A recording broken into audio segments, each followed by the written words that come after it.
And I call the Minister. Thank you, Mr Speaker. I present the Coronavirus Economic Response Package JobKeeper Payments Amendment Bill 2020 in the explanatory memorandum.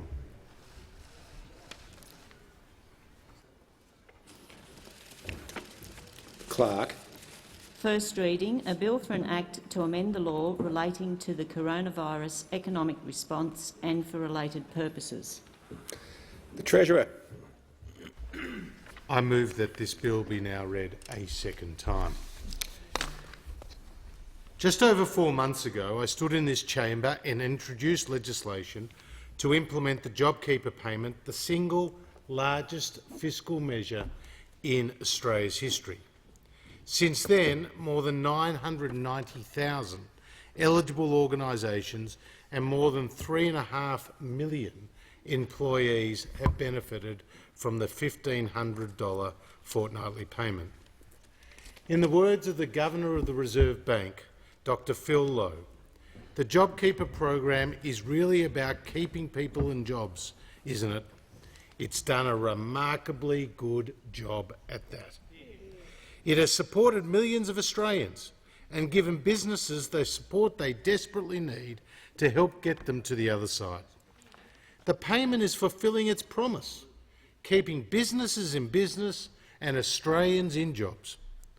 While originally expected to run for a 6-month period, following a review of the program, on the 21st of July, the government announced that it would be extended by a further 6 months until 28 March 2021, and that the payment would be tapered in the December and March quarters to encourage businesses to adjust to the new environment.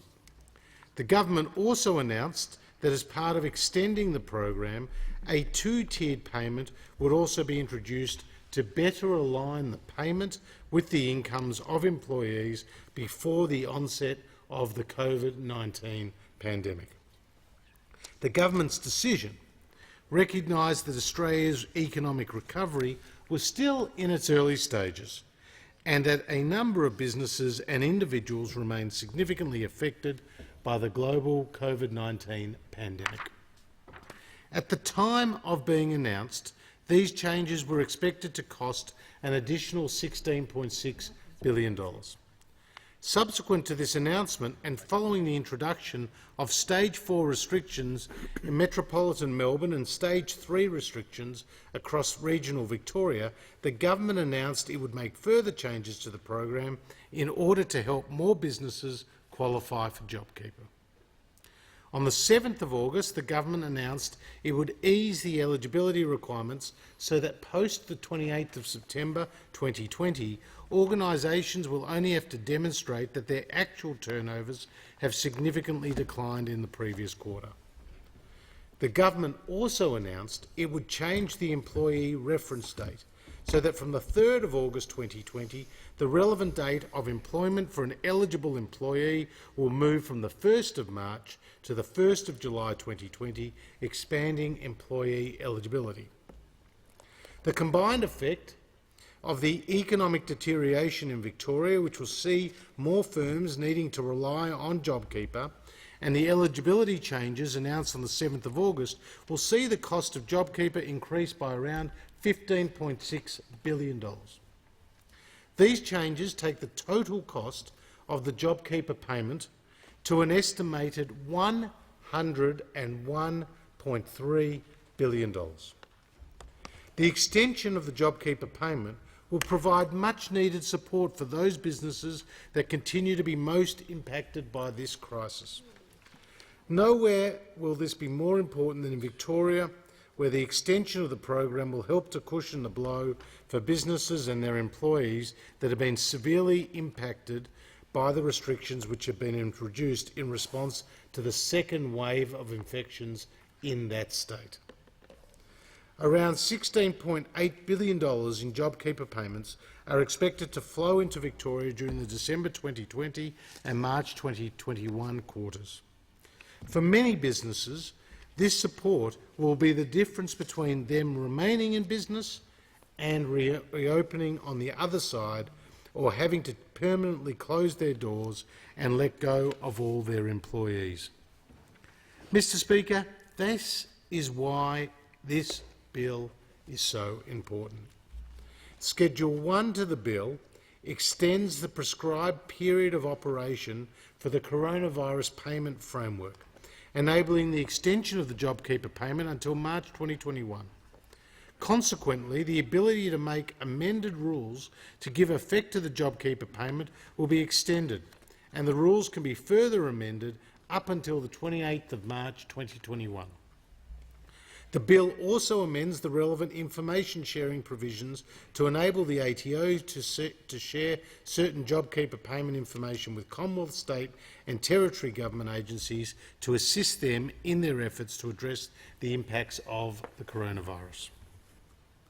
A two-tiered payment will also be introduced from the 28th of September. Employees who were employed for less than 20 hours a week on average in the 4 weekly pay periods ending before 1 March 2020 will receive the lower payment rate. The phasing down of the JobKeeper payment will ensure a smooth and gradual transition to economic recovery, while ensuring that those who most need support continue to receive it. The introduction of a two-tiered payment rate will also better align the JobKeeper payment with the pre-COVID incomes of recipients, particularly those who work part-time hours. When the JobKeeper scheme was introduced, it was accompanied by temporary changes to the Fair Work Act 2009. These allowed those employers qualifying for JobKeeper greater flexibility in operating their business, so as to respond to the impacts of the coronavirus pandemic, and assisted their employees to remain in employment and committed and connected to their workplaces. The government has heard from stakeholders and directly from those employers that these provisions have been vital in keeping their business operational and keeping their employees in jobs.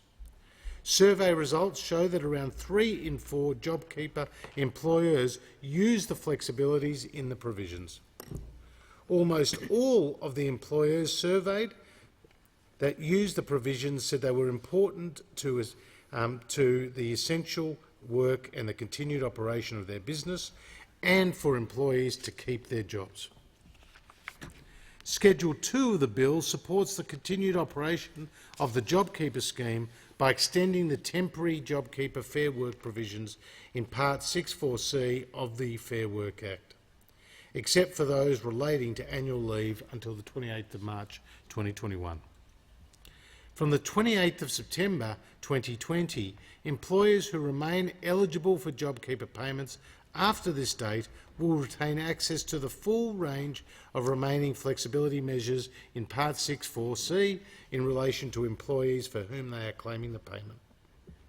Legacy employers, being employers who have previously received the JobKeeper scheme but who no longer qualify after the 28th of September 2020, will be able to access a modified version of the JobKeeper provisions in relation to employees for whom they have previously received JobKeeper payments.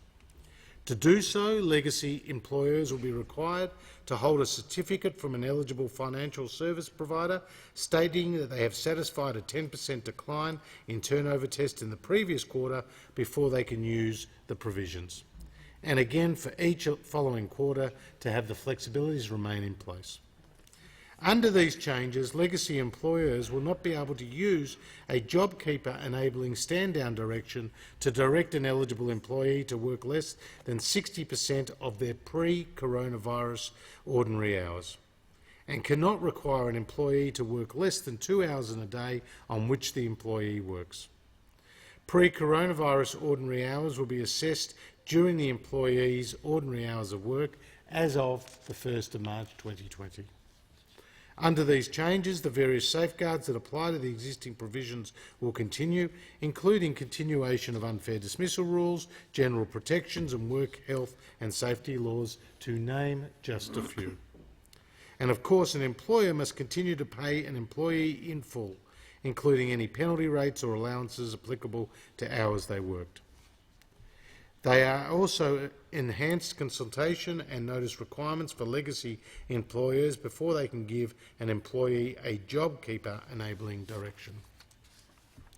The JobKeeper Fair Work provisions provide greater operational flexibility for businesses in the recovery from the coronavirus pandemic than the more rigid terms and conditions under awards and enterprise agreements, and support the effective continuation of the JobKeeper wage subsidy scheme between September 2020 and March 2021. The measures will provide continued workplace flexibility at a time when businesses are still in distress and recovering from the economic impact of the coronavirus pandemic. Ensuring the viability of businesses in these circumstances will help preserve Australian jobs and assist employees to remain connected to their workplaces. Full details of the measures are contained in the explanatory memorandum.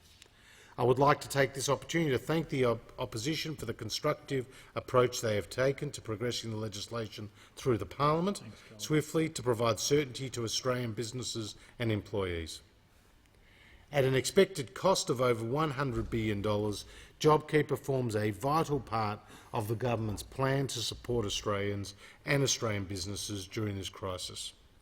My message to every Australian is that the Morrison government will continue to do what it takes during what is one of the most difficult times in our history.